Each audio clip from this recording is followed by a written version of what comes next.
Welcome to the deep dive.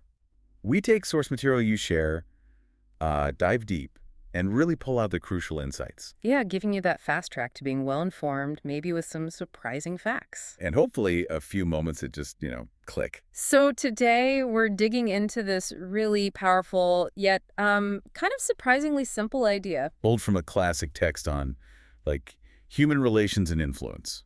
Exactly. It's about getting people to do what you want, but it completely flips the usual approach on its head. Right, because my first thought, usually, is to explain my side, state my needs. List all the reasons I think they should do something. Yeah.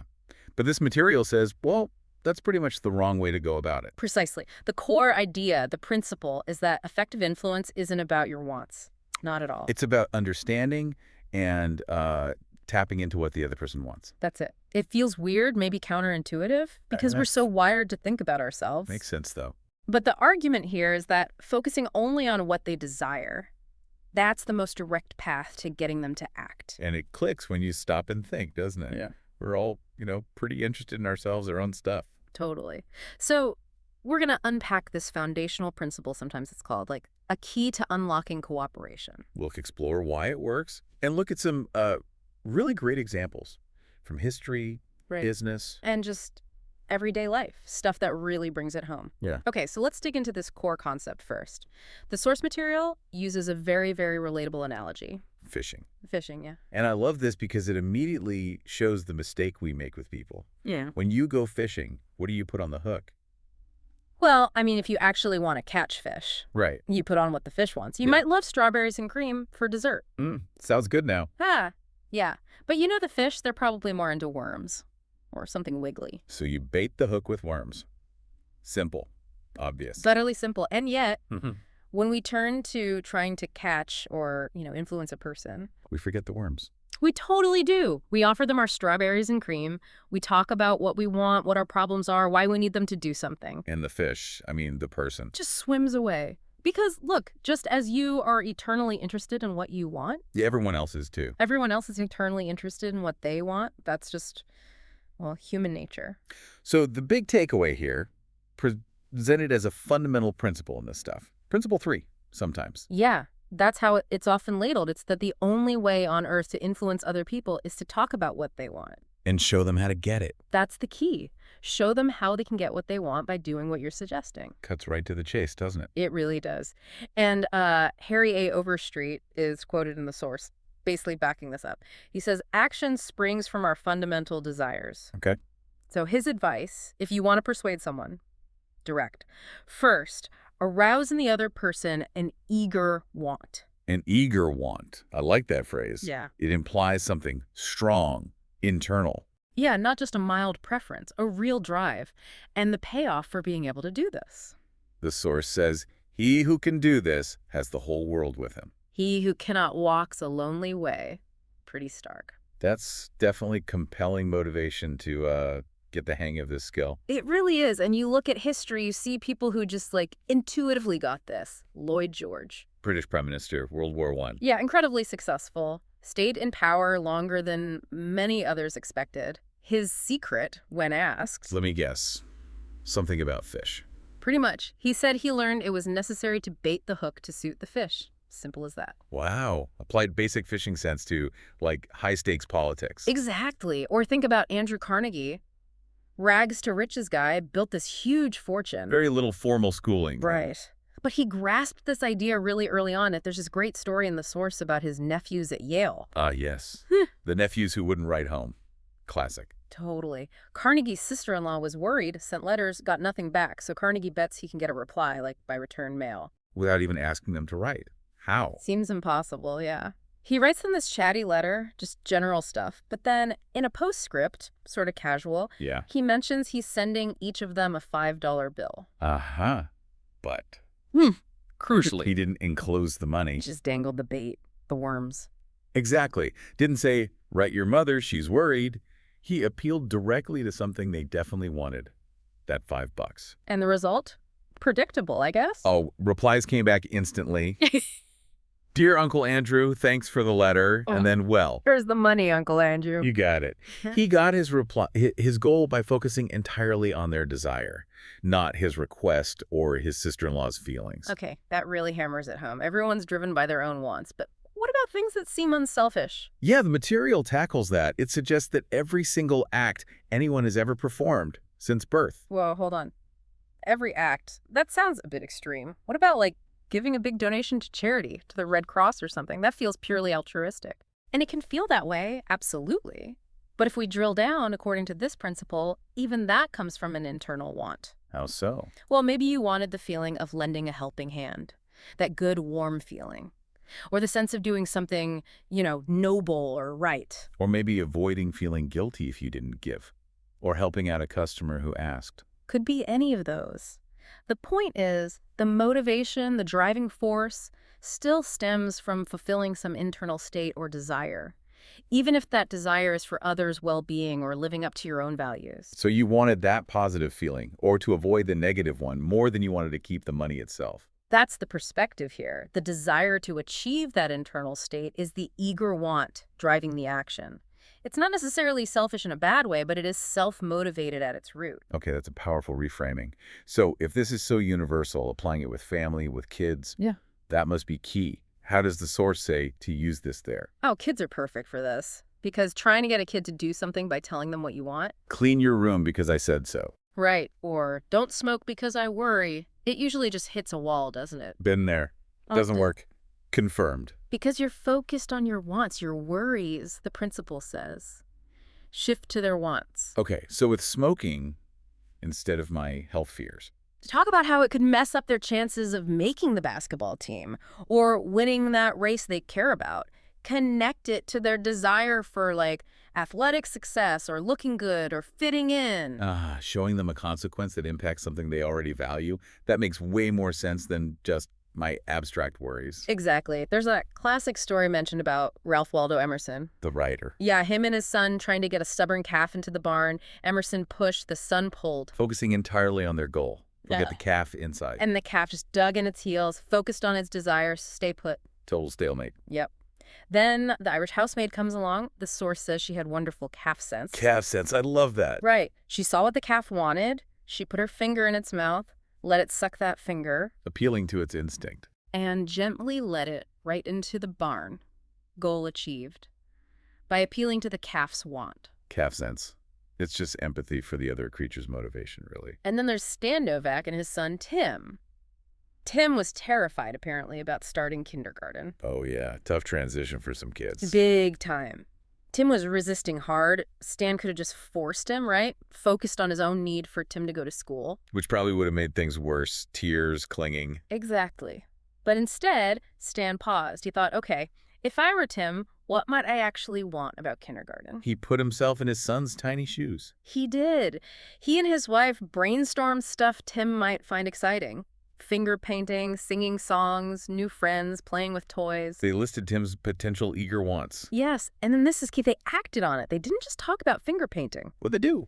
They started finger painting themselves. Right there in the kitchen. Made a bit of a fun mess. Got enthusiastic. Creating curiosity. Totally. Tim gets curious, comes over. They say, oh, this is fun, but you have to go to kindergarten to learn how to do it. Making the fun thing something he has to earn access to, linked to his now piqued interest. Very clever. Yeah.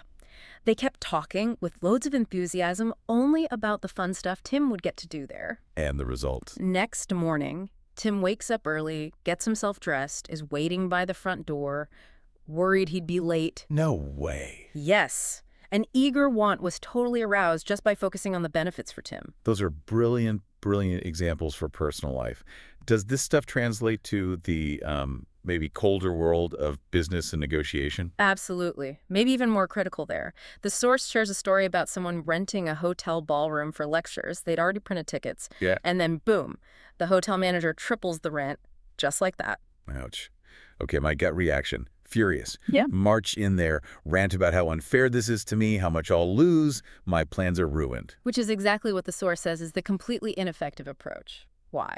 Because I'm focused only on my problem, my wants. The manager, they're focused on their job, their target, making profit for the hotel. Exactly. So how did the speaker in the story handle it using this principle? All right, tell me. They went to the manager, first acknowledged the manager's position. I understand you have a duty to make profit.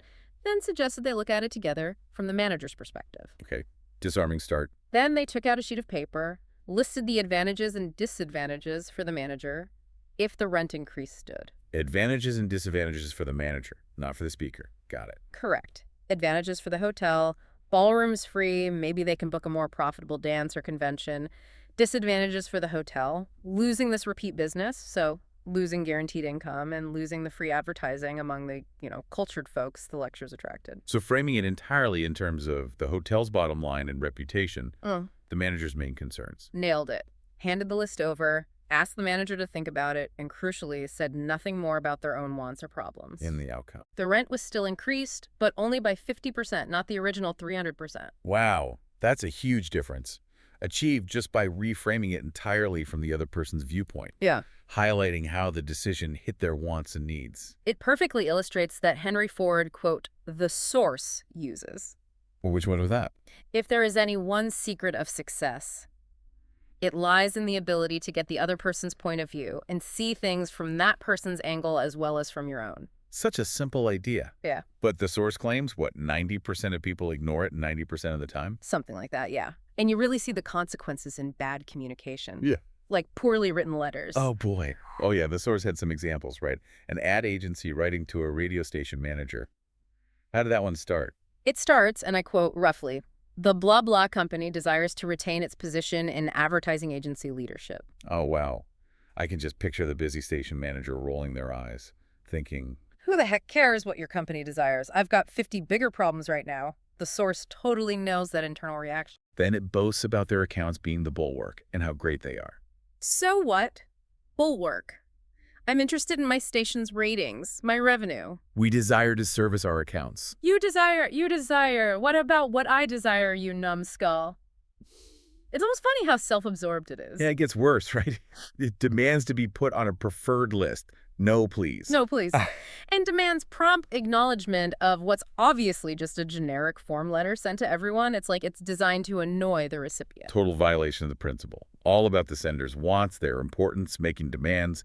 Any benefit to the station manager is probably buried, if it's there at all. Exactly. Buried late in a PS, apparently. A masterclass in how not to influence anyone. Okay, and there was another one. A freight terminal trying to get a customer to deliver earlier. Yeah, that one started by listing the terminal's problems. We're handicapped because, we have congestion over time. Your trucks face delays because of our issues. Again, leading with their difficulties. Asking for cooperation, but not really explaining what's in it for the customer. Precisely. Any tiny mention of a benefit for the customer, like, oh, by the way, this might mean your trucks get unloaded faster, was tacked on at the very end. Almost an afterthought. And the result? The guy who got it, Mr. Vermeulen. He said it had the reverse effect, created antagonism rather than cooperation, because it felt like they were just trying to solve their problem at his expense. Man, it's so clear how focusing only on yourself just doesn't work. So how would you rewrite that freight letter using the principle? The source should have bet it, right? Yeah, a complete transformation. The rewritten version starts totally differently. How? It starts with gratitude, thanking the customer for their 14 years of business, and then immediately states the terminal's desire to give them, the customer, the speedy, efficient service you deserve. Okay, nice pivot. Right away, it's about the customer and their benefit. Exactly. Then it explains the problem, but framed from the customer's viewpoint. Late afternoon deliveries prevent giving them that excellent service. It holds up their trucks, delays their freight getting processed. The problem is their potential inconvenience. Got it. And the solution, delivering earlier in the day. How's that pitched? By focusing only on the benefits for the customer. If you can deliver earlier, your trucks will be able to keep moving. Your freight will get immediate attention. Makes sense. And then it adds this charming personal touch, mentioning that getting trucks unloaded earlier also helps the terminal workers get home sooner to enjoy the delicious macaroni and noodles that you manufacture. Oh, that's brilliant. It connects the request back to the customer's actual business in a positive, almost flattering way. Creates this sense of shared purpose, but still centered on the customer's world. Totally. And notice the sign-off. Please don't trouble to answer this note.